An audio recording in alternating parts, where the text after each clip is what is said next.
All right.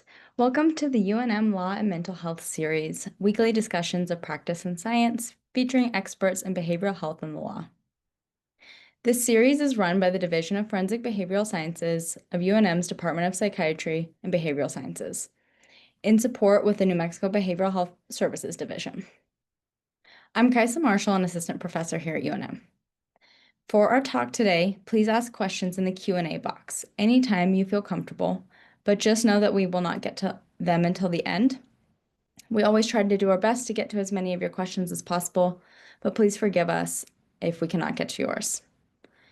If you are pursuing continuing medical education, a sign-in sheet will be in the chat shortly.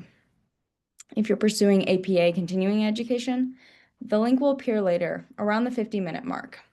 And you'll have to save your certificate after you completed the survey because we don't keep copies.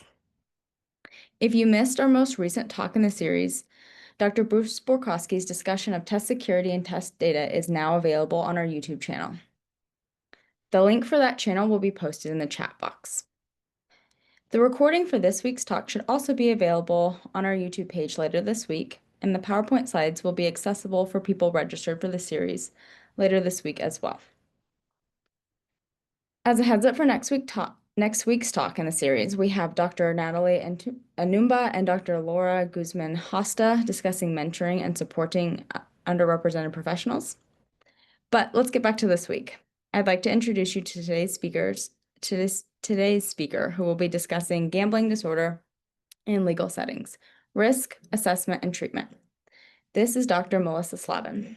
Dr. Slavin is a licensed clinical psychologist in New York and New Jersey, and an assistant professor of forensic psychology at Farley Dickinson's University, where she teaches in the Clinical Forensic Master's Program and directs the Substance Use and Sexual Health Treatment Access and Inclusion, or SUSTAIN lab. Her research focuses on the overlap among impulsive, compulsive, and addictive behaviors and their connections to trauma, stigma, and forms of marginalization, including involvement in the criminal legal system. She has researched and published on the relationship between gambling and aggressive behavior among adolescents, automatic behavioral responses to cannabis-related cues and their association with craving, as well as gambling disorder, compulsive sexual behavior, and co-occurring trauma and addiction. Her clinical and forensic training included assessment and treatment of individuals with sexual offenses and providing therapy to veterans with serious mental illness and substance-related offenses. She completed her predoctoral internship at the VA Connecticut Healthcare System in New Haven, where she received advanced training in treatment of compulsive sexual behavior, gambling disorder, PTSD, and substance use disorders. Following her doctoral training, Dr. Slavin completed a T32 postdoctoral fellowship at Columbia School of Social Work, focused on HIV, substance use prevention, and criminal legal system involvement, and was awarded an NIH K01 award to adapt a digital intervention for women on community supervision with substance use disorders and unmet reproductive health needs. She continues to examine the relationship between sexual trauma and compulsive behaviors, with particular attention on factors that may mediate or moderate the association. She also serves on the editorial board of the Journal of Sexual Addiction and Compulsivity. Clinically, she provides care through MindWell NYC, specializing in treatment of gambling disorders, compulsive sexual behavior, substance misuse, and obsessive-compulsive and related disorders. So, Dr. Slavin, on behalf of UNM, we are excited to have you join our series and thankful for you to be sharing your expertise with us today. I'll now turn it over to you. Thank you so much. So, today, I will be going over gambling disorder in legal settings, talking a little bit about risk, assessment, and treatment. I'll try to leave a few minutes, 10 minutes or so, for questions. Let me just, oh, there we go. And just to express disclosure, do not have any financial agreement related to the content of this activity, and the views expressed in this presentation are solely of mine, do not represent views, policy, positions of University of New Mexico. So even though actually, and I probably won't have to do much of an introduction, because Kaja, you did an amazing job at that, I just wanted to basically, say how excited I am to be here today, and thank you for having me. I'm really excited about this topic, about, talking about gambling disorder or just gambling in general in forensic settings. It's a topic that has tied a lot into my research and my clinical work. It's an area that I believe needs a lot more attention. And just to kind of give a beginning of where even my career in general started, after college, I did an internship at Yale School of Medicine's Center of Excellence in Gambling Research. And this experience helped solidify my interest in behavioral addictions, particularly gambling disorder. And then ultimately, I started doing more research on compulsive sexual behavior and just other compulsive behaviors. But really, it started with gambling disorder. And during my doctoral training, I was really interested in looking at kind of the intersection, or looking at cannabis use disorder as sitting at the intersection between behavioral and substance-related addictions, being that many of the symptoms associated with it were more so psychological than physical dependence or even tolerance. And so some of that, I think I was able to incorporate when thinking about my interest in behavioral addictions even with cannabis. And then I have a lot of experience just working with veterans with gambling disorder, people who have been involved in the criminal justice system, whether they were veterans or just other individuals. I had done, and I won't go into any more detail in regard to my background than that, but essentially now I'm happy to kind of integrate my clinical work and my research and kind of talk about all of the different experience that I've had and some hopefully helpful tips moving forward with this topic in this population. So by the end of the session today, hopefully attendees will be able to describe the impact of gambling disorder among justice-involved populations, and including associations with specific offenses, as well as co-occurring disorders and systemic disparities, assess for gambling disorder and distinguish it from related clinical presentations, such as impulsivity, antisocial traits, and substance use disorders, discuss evidence-based clinical approaches to gambling disorder, such as CBT and MI, and identify how gambling disorder is considered in legal context. This is kind of a newer area, so looking at its potential role in diversion eligibility, sentencing mitigation, disability protections. I've divided the talk into 4 parts. The first being understanding gambling disorder, or just gambling in general, its prevalence in the US and globally, and relevance to justice-involved populations. Part 2, looking at risk factors and systemic drivers of gambling disorder and access to treatment. And part 3, how to assess, diagnose, and considerations for treatment of vulnerable populations. And then part 4, looking at case law applications and sentencing considerations. So starting with part 1, understanding gambling disorder and its relevance to justice-involved populations. So before we get into the forensic side, as I had mentioned, I want to start with how gambling disorder is defined.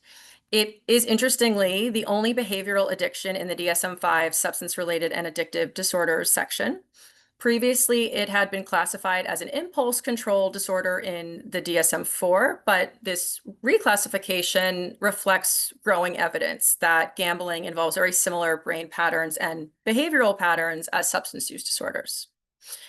Core features often observed in gambling disorder include loss of control of gambling behaviors, continued gambling despite harm, deception of gambling or the extent of it from others, and a lot of times, by the time someone is at treatment, serious financial or social fallout. Although not every case will include all of these are some common clinical patterns. So to start with the legal landscape, gambling is now legal in some form in 47 states and DC, and sports betting is now active in 38 states. And this expansion followed the 2018 repeal of PASPA, or the Professional and Amateur Sports Protection Act, which had previously restricted most states from legalizing sports betting. So you can see the map to the right shows when sports betting launched across states, with darker red indicating more recent rollouts, as we can see here.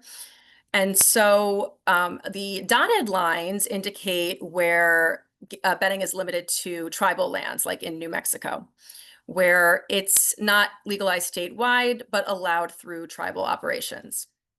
And so as access has grown, gambling is now more common and very much normalized. So roughly about 85% of US adults have gambled at some point in their lifetime, and nearly 60% in the past year. And this can include anything from lotteries, casinos, sports betting, online gambling, things like that. The biggest shift has been in how people gamble. So we know mobile apps and in-game betting have really changed the way things are done. They allow for rapid wagers on plays, quarters, stats within real time. So there's really no natural stopping points, as with gambling sometimes in other scenarios, like at a casino, for instance. Apps may highlight often these missed opportunities and really make it known of what someone could have won if they had bet on something. And so it really reinforces regret and encourages this continued play. And young adults, sports fans, former athletes are especially vulnerable, not only because of their strong connection to sports, but also heavy exposure to targeted gambling advertisements. And just two more graphs and images I wanted to display. So this slide is essentially showing how quickly online sports betting has grown. So both in terms of total money wagered and industry revenue. So looking at the left graph, we can see it's tracking the total amount wagered across the US since the repeal of PASPA in 2018. And it includes both in-person and online bets. We can see that online betting began to overtake in-person around 2020. And then by 2021, and particularly NFL season, nearly $8 billion was wagered in a single month. So, and mostly online, as we can see that large disparity. So states like New Jersey, Nevada, and Pennsylvania lead in total volume, but as we can see on the map, there are other states that seem to be catching up and will probably catch up at some point. And now turning to the graph on the right here, this is showing online gambling revenue. So how much revenue operators are earning from these bets. So interestingly, iGaming, which I don't know, potentially it has received, I think sports betting, it could receive more attention, but maybe iGaming has received even less. But iGaming, like online slots or table games, brings in more revenue than sports betting, even though fewer people are playing. That's because these games are faster, they run continuously, and are designed in a way that gives the operator a bigger built-in advantage over time. So something to take away from this is that gambling has become more digital, frequent, and able to be much more private than in the past. People can place bets instantly from their phones, often, again, without these natural stopping points that allow people to kind of take a breath and consider what they're doing. And so this rapid access really has changed the landscape for regulation, public health, and clinical treatment. And then to kind of just discuss a little bit marketing and media influence, there's not a ton of research in this area, but we do know that exposure to sports betting ads is widespread, particularly in the US, and especially among youth and young adults. And one tactic to highlight is the use of sign-up bonuses. So something like if you bet $5, you'll get $200. These are linked to higher risk gambling, particularly in young adults. Often these promotions can lower the perceived cost of gambling and encourage more frequent or riskier bets. Another strategy that's been looked at are odds-based ads, so highlighting boosted odds or limited time deals that make someone feel like there's a sense of urgency. They need to act on this fast, and that often it's an easy win. This can exacerbate the impulsivity that gambling tends to kind of elicit anyway.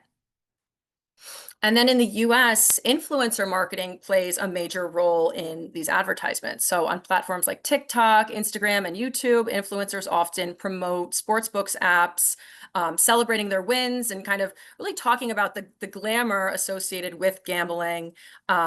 what kind of lifestyle, luxury lifestyle that it affords them. So we have Cody Vaughan as one example of an influencer who does often kind of talk about how gambling, like the types of bets that he's done, how it's benefited him, and kind of without, the idea is to appeal to people and young men and glamorizing gambling while downplaying the risks. So currently, the US has very little regulation around gambling marketing, especially compared to other countries. So internationally, we see much stricter controls. Belgium and Italy, for instance, have banned gambling ads completely. Spain allows them during overnight hours, prohibits celebrity endorsements. Australia restricts gambling ads during kids' programming and live sporting events. So just some examples internationally of how this has been regulated. So now to go into, we talked about gambling and the prevalence, and that is just gambling in general. Now going back into gambling disorder and what it looks like for someone to actually meet criteria.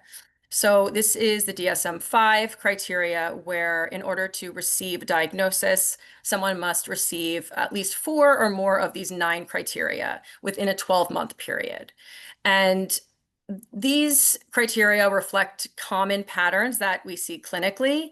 Often, like loss, as I had mentioned in the beginning, loss of control, chasing losses, gambling despite experiencing major consequences. So kind of sounds similar to substance use, very similar to substance use criteria. And 2 symptoms that I wanted to highlight are the increasing amounts needed to feel that same reinforcement when gambling, which is equivalent to tolerance to some extent, as well as the withdrawal symptom of irritability or restlessness, physically feeling like that when stopping. And then we have the qualifiers. So a mild gambling disorder diagnosis would be 4 to 5 symptoms, moderate 6 to 7, and then severe would be 8 to 9. And importantly, you don't have to see financial collapse or legal trouble for a diagnosis. In fact, actually, the symptom that did refer to having legal trouble or engaging in illegal behavior to kind of fund gambling behaviors was actually taken out in the DSM for the DSM-5 because it was really not endorsed by many people. And so it's really more so about the behavioral patterns and level of interference in someone's life, not necessarily always the outcome.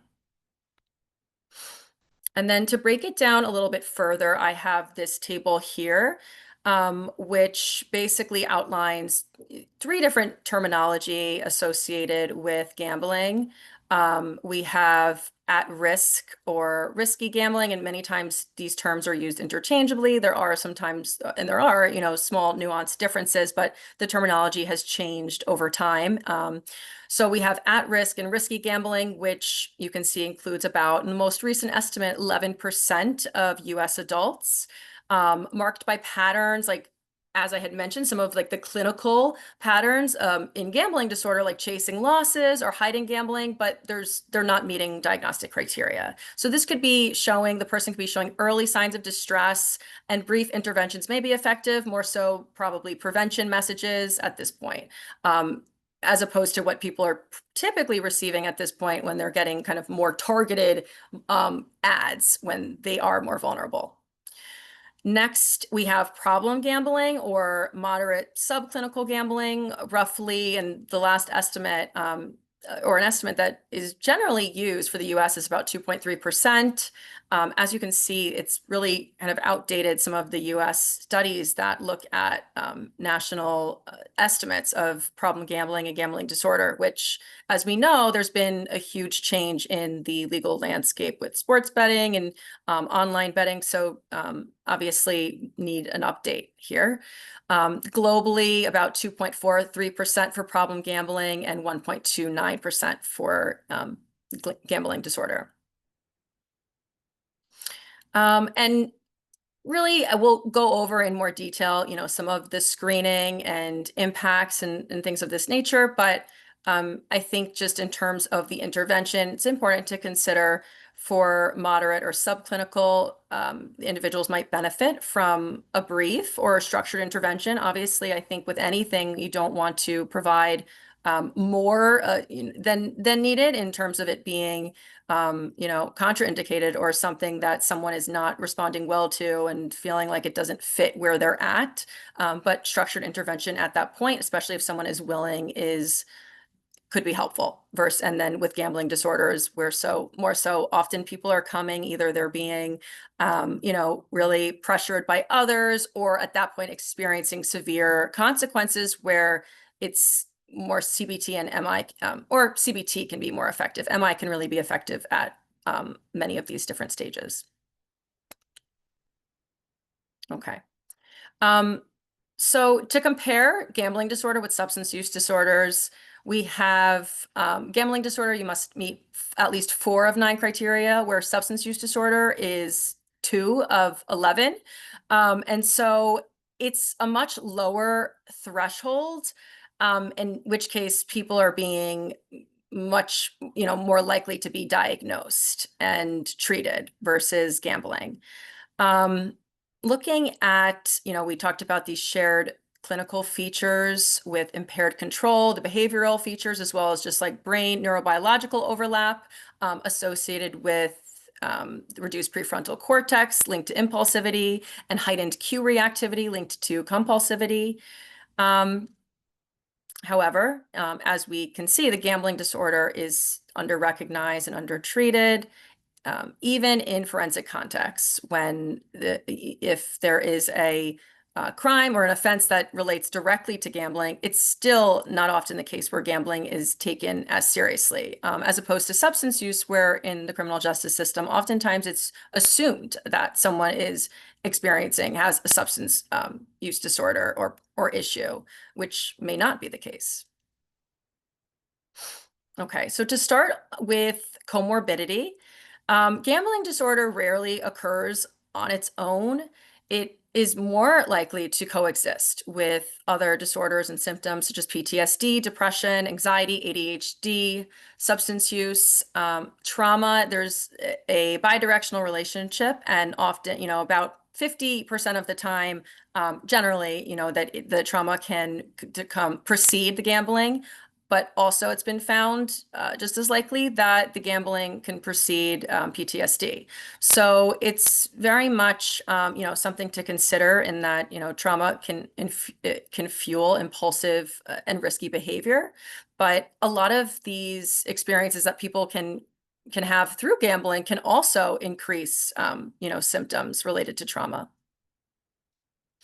In terms of suicide risk, people with gambling disorder are at increased risk for suicidal thoughts and behaviors, but this is often missed in screening.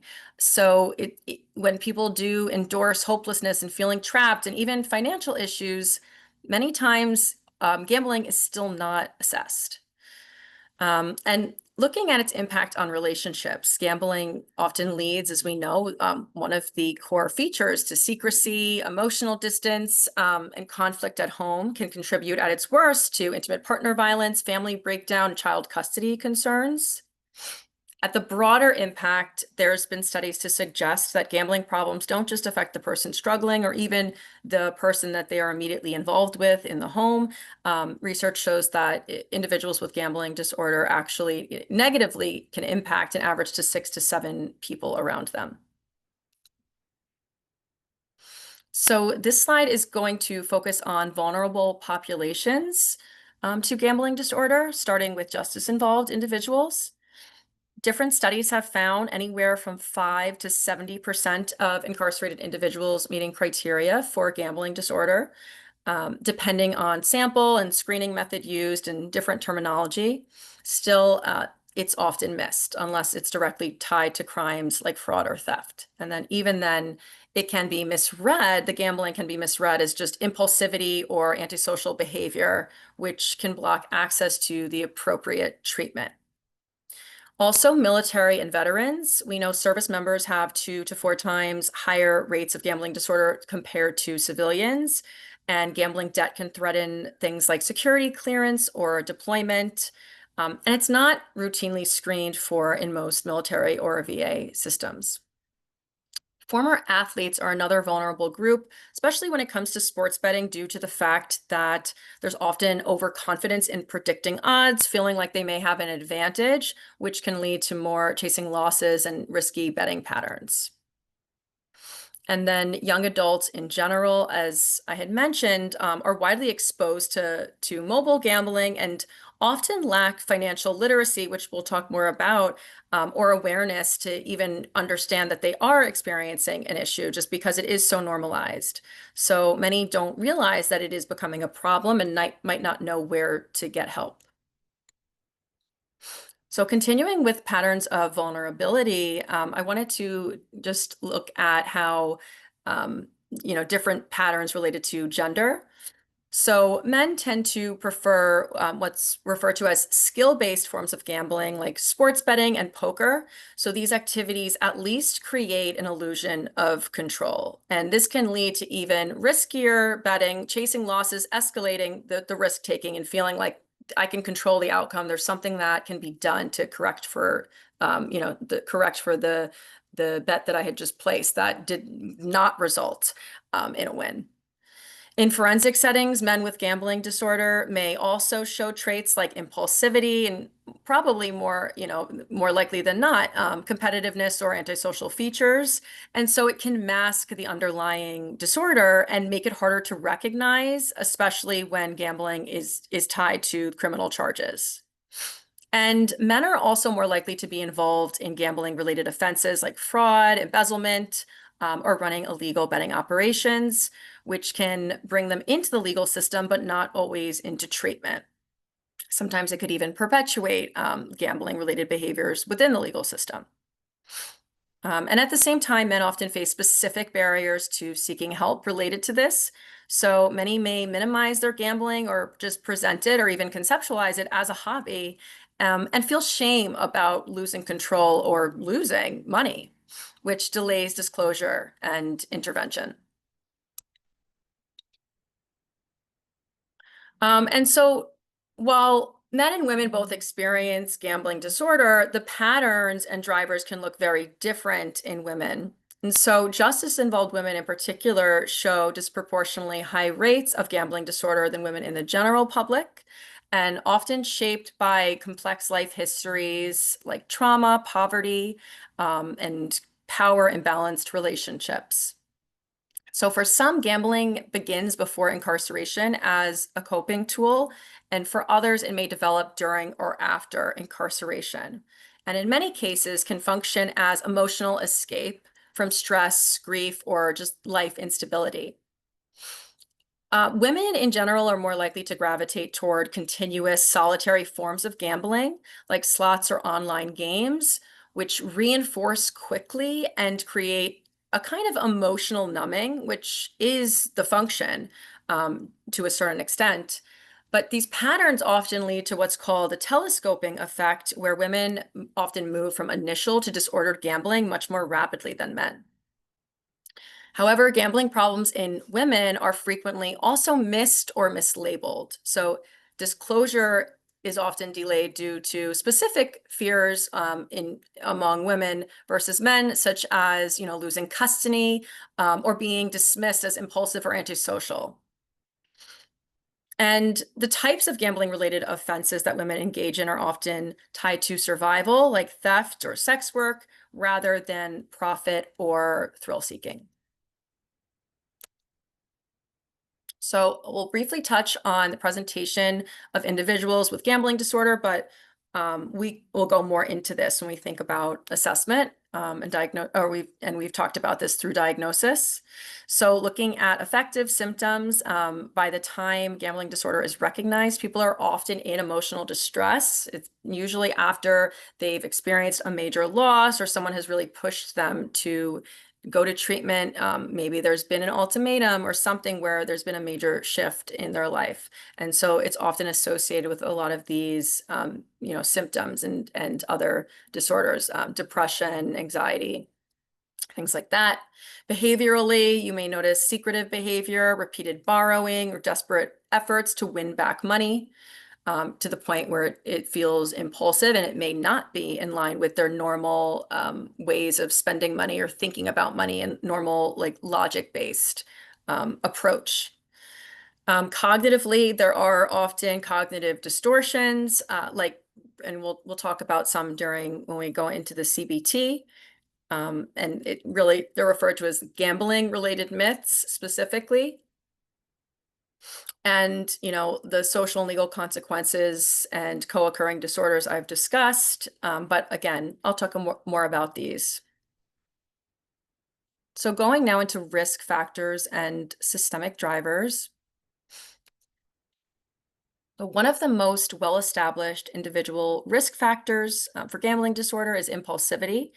It's a core feature of gambling disorder, as well as other, compulsive and impulsive behaviors and addictive behaviors. Often plays a major role in how the behavior begins, escalates, and when there is impulsivity involved, is associated with a greater likelihood of crime. It also tends to co-occur with other mental health issues like ADHD, trauma, or mood disorders.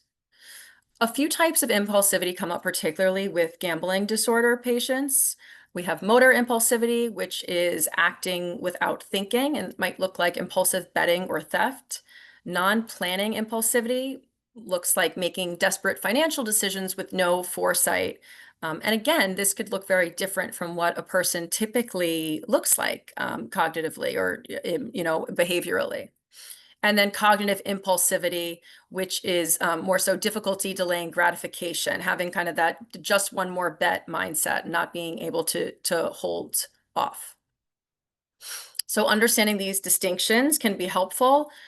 In forensic settings, it can help clarify whether someone's behavior stems potentially from impaired control versus premeditated intent, and can also shape treatment planning and court outcomes. Another key driver, especially relevant in forensic settings, is financial literacy.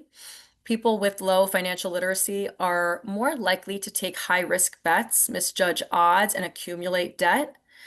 This is especially true for justice-involved individuals who often face unstable incomes, high debt, and little access to financial education. However, financial literacy can also be a protective factor. So teaching budgeting and planning can help reframe gambling as an ineffective solution to financial stress and offer healthier alternatives. And in reentry and diversion programs, financial education can support recovery, reduce gambling relapse, and lower recidivism ultimately. And this can be separate, and often is separate from the cognitive behavioral treatment. So as long as it's an add-on where they're receiving it somewhere, that is kind of the goal. Culture also plays a big role in how gambling is perceived and whether people seek help or not, and the kind of help that they are able to get. So in some communities, gambling is normalized, especially among East or Southeast Asian or Indigenous groups. And in others, stigma and shame, particularly among men, may inhibit disclosure of gambling-related problems. Barriers like language, mistrust, and lack of culturally competent care can also reduce treatment engagement. And as we know, with other disorders as well, people of color are more likely to face legal punishment rather than being offered treatment options, other disorders related to crimes. These disparities are important to keep in mind when conducting assessments or making recommendations in forensic settings and just in general. And one thing to keep in mind when thinking about the relationship between gambling and crime, I think as of now, I've kind of talked about the factors that can connect them, but it's also important. I think the Dennison et al. 2021 has an interesting article about the idea we shouldn't necessarily assume a direct causal link between gambling and crime. So it's important to consider the full context. So gambling and crime do often co-occur, but that doesn't mean one causes the other. There's often shared factors like trauma, poverty, and impulsivity that can contribute to both, and is also supported by general deviance theory, essentially highlighting traits that may underlie both or multiple different behaviors. And in forensic settings, looking at timing, financial motives, and underlying vulnerabilities to assess whether gambling meaningfully contributed to the offense can help be informative. Okay. Part 3, looking at assessment, diagnosis, and treatment considerations. So regarding assessment, gambling disorder, as I had discussed, is often missed in forensic settings, even when it's directly connected to the offense. It's commonly mistaken for impulsivity, antisocial traits, or substance use. Whether or not those other factors are there, that may be something important to consider. The issue being if kind of the gambling disorder is at the crux of the issue and is being ignored, or even more so perpetuated and reinforced. For instance, if someone's incarcerated and continuing to engage in these behaviors, by the time they get out, it's not necessarily, they're not going to be receiving the treatment that is going to be helpful for reducing the likelihood of the offense or similar offenses. So screening is obviously important, just in terms of, not just receiving punishment for addiction-related behavior, but also, accessing appropriate care to reduce recidivism. And essentially anyone should be screened. I think, if it's made easy, we can talk about that, what that looks like, asking a 2 or 3 sentence screener or question screener can be integrated into other screens. But specifically, if there's, a vulnerable or groups who are more at risk, to consider people involved in financial crimes, maybe intimate partner violence, stress in the home, emotional or financial distress, unexplained debt, substance use, or supervision violations. So these types of things could be red flags or things to consider, or people to consider doing screens for gambling, and can be done at a variety of different intakes, evaluations, or clinical treatment intakes as well. So when asking about gambling, and I had this as an adaptation for justice-involved population, but it's really important in general to reduce shame. So for example, the way that it can be asked, something like we ask everyone, many people can gamble to cope with stress or financial pressure. Has this ever been an experience for you? Kind of using as much neutral language as possible to avoid labels, like even saying, have you ever had a problem with gambling, could put someone more on the defense and not really wanting to open up. So another way of wording it, has gambling ever felt hard to control? Has it stopped? Has it caused issues even when you tried to stop? So being really just more descriptive in what it looks like to experience gambling related problems, because some people might not even conceptualize it in that way until you are describing it. Of course, it's important to supplement the self-report with collateral information like financial records, legal history, or prior notes. And as I had mentioned, you can embed brief screening items into existing assessments, such as substance use or trauma. And other forensic red flags to consider, like theft or unpaid restitution, gambling while incarcerated, some, can give you some sense that this is potentially a concern. So different types of tools I'll go over to assess for gambling disorder. There's a variety. These are just a few of them.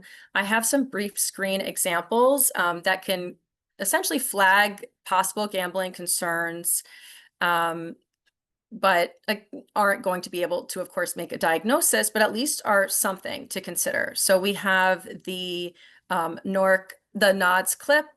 It essentially is the NORC diagnostic screen for gambling disorders, and it assesses control, lying, and preoccupation associated with gambling. This is more commonly used in corrections or substance use treatment. There's also the brief biosocial gambling screen. Also 3 questions more so associated with the harms or consequences associated with gambling, emotionally, financial, and control, kind of seeing like if in primary care or helpline settings when we really need to get at the impact immediately. The lie bet questionnaire, 2-item screener, looking at concealment and betting more than intended. And then there are some other, I wrote diagnostically aligned to a certain extent, I think, more so just in terms of severity, assessing severity, risk, and kind of giving more detail into the types of issues that one is experiencing. So the PGSI is a 9-item tool, can be used, you can, as a self-assessment or a structured screen. South Oaks gambling, and it's not based on the DSM, it's just based on gambling related harm. The South Oaks gambling screen is a 20-item tool based on the DSM-3 criteria. So it's outdated, but widely used still, and may actually over-identify gambling disorder in justice settings. And then the GDSQ and GDSQ-7, which is a shorter version, is based on the DSM-5 criteria, assesses the at least 4 of 9 symptoms, and can help screen for a probable diagnosis. In order to make a diagnosis, of course, we need to look at the DSM-5 criteria to determine whether someone is meeting the 4 out of 9 symptoms within a 12-month period, with clear evidence of impairment. And a full diagnosis should always take into account or fully contextualize, functional impact, psychosocial history, and collateral information when available, particularly in criminal justice settings. Behavioral tools can be particularly helpful, I think, with treatment, maybe doing something like the gambling timeline follow back in the beginning of an intake, getting a sense of what gambling patterns look like, the money spent, the type of gambling. Also, I had mentioned that it could help support intervention through maybe motivational interviewing. Essentially, having them, and if they're willing and at this point that they're able to kind of capture what the last 3 months looked like, or just a time period where they were gambling a lot, and compare that with who they are and where their values are, could be really insightful. And then the gambling symptom assessment scale is a 12-item self-report scale, which can also do a good job of measuring changes in response to treatment in some of these symptoms. So I'm going to jump into treatment for gambling disorder very broadly. So CBT, or cognitive behavioral therapy, is considered the gold standard for treating gambling disorder. And a key component involves helping clients understand, I think, conceptually understand the function that gambling serves, and as well as what triggers it more specifically. So, and CBT for gambling is often more behavioral. We'll talk about the cognitive piece, and it's meaningful, and I think they very much are intertwined. So if one has insight in one area, could very much help in the other area. But oftentimes it's really about kind of tracking these types of things, similar to substance use treatment. So it's helpful to create a behavior chain analysis, or otherwise known as a functional analysis. Really, the difference is that with the chain analysis, it can be more specific, and it depends on the client in terms of how specific you want to get. But, for instance, you might track vulnerability factors that influence or make one more vulnerable to experience a trigger. And then the thoughts, emotions that you come after, the urge, the behavior, and then the short and long-term consequences. So there's many different ways that this can be broken up. It can also just, be trigger, urge, behavior, depending on how, simple or complex you want to get with it. And that might also change in the stage of treatment that you're at. And so generally, as I had mentioned, it's helpful overall that over time to develop an understanding of the function that gambling serves for people. So some examples: escape or numbing, which I had mentioned may be more common among women. Hope for financial change. Maybe there is some logic that, or I guess misaligned logic that is a distortion that does need to be corrected in that sense. So depending on the function that someone is using gambling for, there's different intervention opportunities. And generally, there's multiple different functions gambling serves at different times. And I think that's why it is helpful to at least initially, really be specific in terms of tracking it, because then we can see, oh, when maybe you're feeling vulnerable and feeling kind of down, you're more inclined to gamble for this reason, versus when you're feeling in a good mood, actually, that's also a risk factor, but for a different purpose. And so a lot of people struggle because I think I meant to include it here. Social connection or identity is one of the functions that gambling serves, particularly sports betting, where people feel like really competent in, they watch sports with their friends. Maybe they're good at calling certain outcomes. And this is something that people really respect them for. And it's hard to let that go. So it's a piece of their identity that is not all bad. And so kind of how to navigate that can be complex. And so looking specifically at common triggers can be broken up, people, places, and things can be broken up again into external versus something like phones, money or ads, and then internal emotions, thoughts, physical sensations, or vulnerable. When there's an acronym in DBT, HALT, hungry, angry, lonely, tired, I believe. So something like that.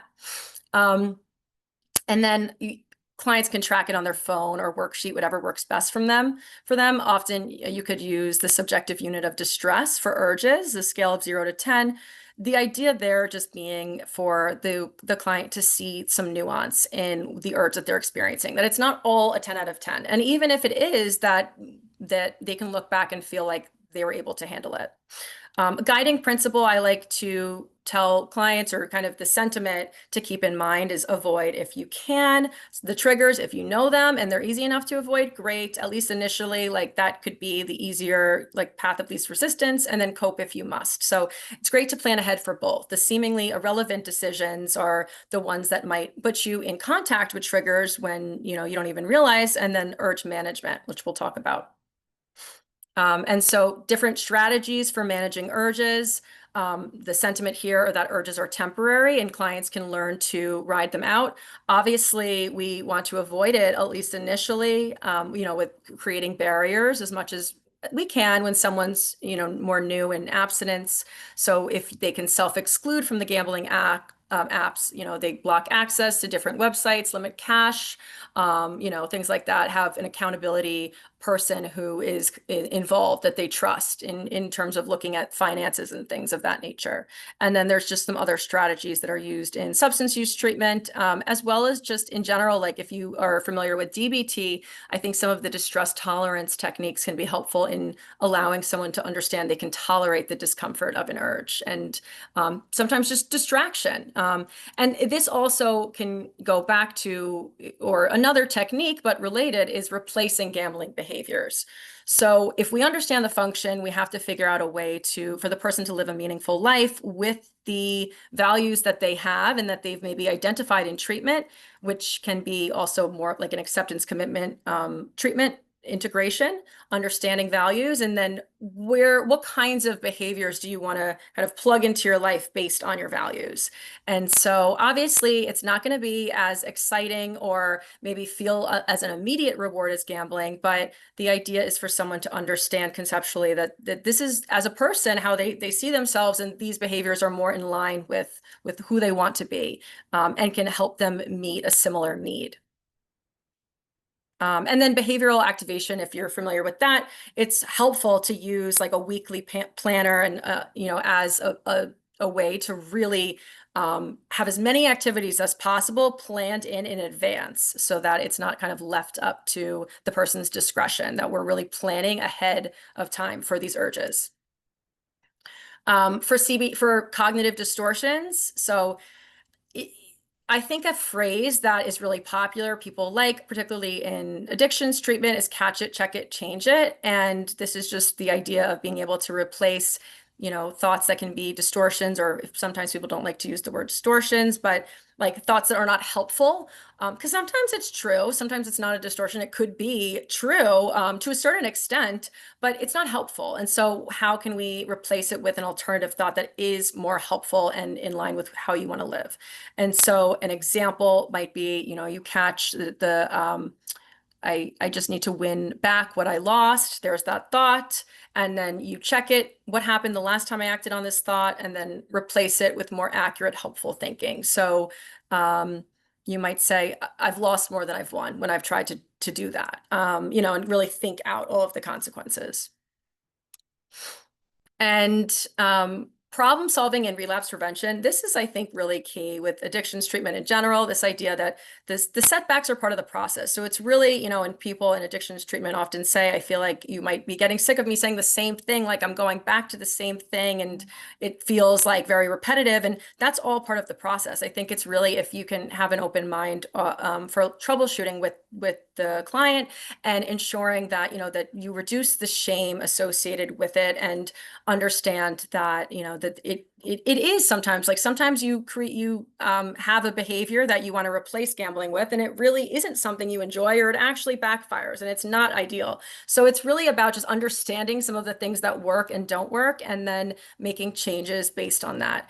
And then the relapse prevention planning, which should take place during the treatment, as well as having a good understanding of that after, is anticipating, all of the different warning signs, what that looks like similar to when you're experiencing a cold, you get, you notice, I'm having a sore throat or I'm having these symptoms. What does it look like when you're experiencing new symptoms of, gambling disorder, or like, something like that, like it's coming on, and it might seem very harmless, and actually for the person to know, oh, this is like even my heart racing, I'm having coffee, I could feel that might be something for them to keep in mind. Like that makes them more excited and vulnerable to impulsive decisions.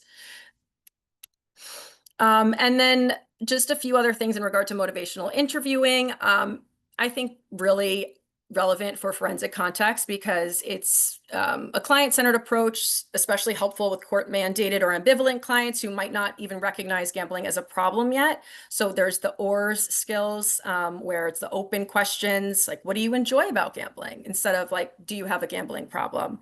Affirmations, reflections, and summaries. And then also the elicit, provide, elicit strategy. So you ask someone what they know, you offer a fact, and then ask their thoughts about it. So what do you know about gambling and mood? You share some info, and then they can, you can ask them, so what do you make of that? Like, what's your experience been with that? Also very relevant to forensic populations is this idea of group and peer-based support. So having someone that they feel like is authentic, has been through this experience, can really help them and they can relate to.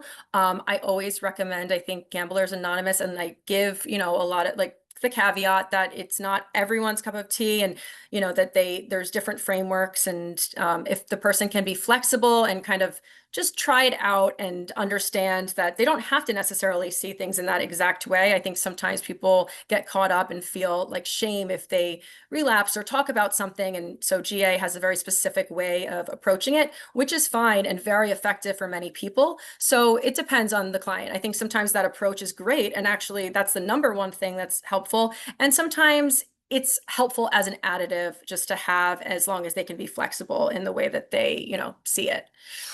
Peer support specialists in any way possible through, in forensic settings. And then there's also other groups that are not GA or AA focused, like Smart Recovery, more CBT, and then Seeking Safety has recently been adapted as a trauma-focused group for gambling disorder. Again, going back to the financial literacy interventions, and then keeping in mind trauma-informed approaches, and as well as for relapse prevention, taking into account potential PTSD symptoms or things like that can come up and make someone more vulnerable.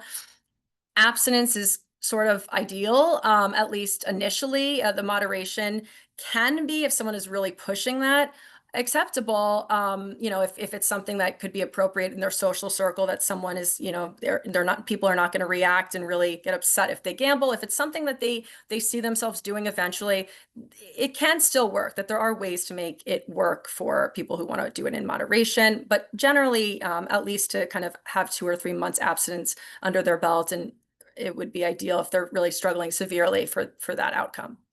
I know I have 5 minutes, so I'll go really quickly. The idea here for the forensic, probably less in case we have questions, but this idea for forensic adaptations is to, ensure programs are accessible, trauma-informed, as I mentioned, and continuity-focused is important. So ensuring that, there's different formats for someone to be able to reach treatment, phone or online, and that there's referrals provided after. And then lastly, I just thought it was very interesting looking at case law applications and sentencing considerations, just a few slides, some examples of how gambling disorder has been interpreted across different legal contexts. So in some cases, like US versus Taylor and Andrew Casperson, the courts acknowledged gambling disorder as a mitigating factor. So Taylor received mandated treatment after committing fraud to cover gambling losses, and Casperson was a Wall Street executive who defrauded investors. He received a significantly reduced sentence after the court accepted gambling disorder as a contributing factor. So whether or not, people agree with that, I guess, to be determined based on the case, maybe ideal, maybe not. The idea is, though, in terms of the treatment, the treatment aspect is helpful for reducing crime like that in the future. Another case, United States at US versus Llewellyn in 1983, much longer ago, they tried to use gambling disorder to argue insanity due to compulsive gambling. Or I forget what the offense was, but they were essentially, embezzlement and fraud. The court rejected this defense. So illustrates that while gambling disorder may influence sentencing, it's rarely accepted for criminal non-responsibility. And then just something to keep in mind that gambling disorder and disability law is really not protected under disability laws or rehabilitation acts like substance use disorders are. Courts often group gambling disorder with impulse control disorders, how it was previously conceptualized with kleptomania and pyromania, which are excluded from legal protections because of their associations with criminal behavior. So this can be problematic when people are not able to receive the help that they need. Some states like Nevada offer criminal diversion programs for gambling related offenses, but it's also limited by certain restrictions like no violent or repeat offenses. Yep, I think generally we've gone over most of this, but kind of as the last slide, it's helpful to connect gambling to the offense timeline as a forensic psychologist, or a forensic provider, identifying how symptoms of gambling disorder may have contributed to the decision-making or impaired control at the time of the offense, to help contextualize the behavior. So recommending treatment when warranted and avoid over-pathologizing by accounting for co-occurring issues. So, ensure that you've done a good job looking at all of the shared risk factors and behaviors. And it's not as always the case that gambling, caused the crime, that, many times there are, other traits like impulsivity or antisocial behavior that is kind of underlying these behaviors. But also recognize legal and policy implications and how that can affect, judicial understanding. So gambling disorder intersects with, looking at how gambling disorder intersects with the protections we just discussed, and eligibility for diversion programs is going to be limited. And so there is a need for greater judicial understanding of gambling disorder and how it affects behavior. And a more nuanced understanding can help support more accurate evaluations and informed legal responses. Thank you. Right. Thank you so much. There was so much information, so comprehensive. I feel like I just learned so much that I had not previously considered. So thank you very much for that. I think actually in the last few minutes, you covered a lot of the questions that came in, but one that we have was how this information that you have presented might transfer to compulsive video gaming. I think it could be considered in a very similar way, and that hopefully compulsive video gaming can also be, I think a lot of these disorders that are inherently, behavioral addictions and very similar to compulsive gambling are not yet in the DSM, and I think ultimately will be. So that is it may be, more education on the part of the clinician or provider to have to present their own case for why it's similar. It's a little bit more problematic when it's not in the DSM. So there's those additional barriers, but it is a very similar, I think, a similar idea. Okay. And I think this kind of gets at some of the other things that were being asked. How how receptive have the courts and the justice system been to this idea of gambling and how to educate them to that? Yes, I think that is something that is kind of in the way of other educating courts about other disorders as well. The same types of factors apply in terms of as much as you can providing the straightforward, facts and information can be helpful. I think, again, it's helpful that there is now a reclassification as a behavioral addiction for Mhm. gambling disorder. So there is that enough. I think just that in and of itself that shows that there is evidence to place it there. But as I had mentioned with some of the cases, it's not so much as like a defense of why someone committed something or kind of an insanity defense as it is just here's a suggestion for treatment, a recommendation. And I think in but that way it may be a more agreeable response. Sure. So it seems like it's really on the evaluator to complete a comprehensive and have a nuanced understanding of what's going on with this person. Yes, I think that's the most helpful and productive. And the idea is if it's in the same goal of reducing recidivism, in that, if you're really looking at the best way to address the crime, if it is this issue at hand, then that's going to be something that needs to be highlighted. Sure. And it doesn't necessarily have to be a mitigation factor. It's just something to consider as treatment and for reducing likelihood of the offense going forward. Right. Thank you. And then there was just somebody was asking about accessing the different kind of guides that you were Yes. mentioning, if those are included in your references or how to get that information. Yes, I have for like the screens and everything, I have a website from Oasis that has all of the different screeners, or Okay. most of them. Perfect. Well, thank you so much. That was wonderfully informative, and I really appreciate everything that you reviewed and taught us today. So thank you again for that Thank wonderful you. presentation. Thank you Um, for having me. of course. And so that wraps up this week's Law and Mental Health series. Next week, we will have Dr. Natalie Anumba and Dr. Laura Guzman Hosta discussing mentoring and supporting underrepresented professionals. We hope to see you then for another great discussion of issues of behavioral health and the law. See you then.